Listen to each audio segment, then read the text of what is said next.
যে নামের আগে মোহাম্মদ, আমাদের দেশে মুসলমানদের নামের আগে লিখতো শ্রী, আর হিন্দুদের নামের আগে লিখতো শ্রী শ্রী, ডবল শ্রী হিন্দুদের আর মুসলমানদের নামের আগে শ্রী ছিল। এই শ্রীকে উঠিয়ে দিয়ে তখনকার আলেমোলামাগণ বললেন যে শ্রী উঠায় দাও। তো শ্রী দিলে মুসলমান আর হিন্দুর মধ্যে পার্থক্য করার জন্য মুসলিমদের নামের আগে মোহাম্মদ থাকবে, মোহাম্মদ আমানুল্লাহ, মোহাম্মদ আব্দুর রহিম, মোহাম্মদ আব্দুল করিম ইত্যাদি। তো কাজেই মোহাম্মদ নামটা তখন থেকে দেওয়া হয়।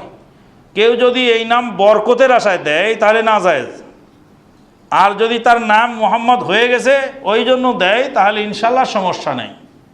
সাল্লাল্লাহু আলাইহি সাল্লাম বলতে হবে কিনা এইটা হলো প্রশ্ন। এই প্রশ্নের জবাব হলো নবীর নাম উচ্চারণ করলে সাল্লাল্লাহু আলাইহি সাল্লাম, মানুষের নাম উচ্চারণ করলে তার সাল্লাল্লাহু আলাইহি সাল্লাম নয়। নাম তো আছে ঠিকই, কিন্তু নামটা কার?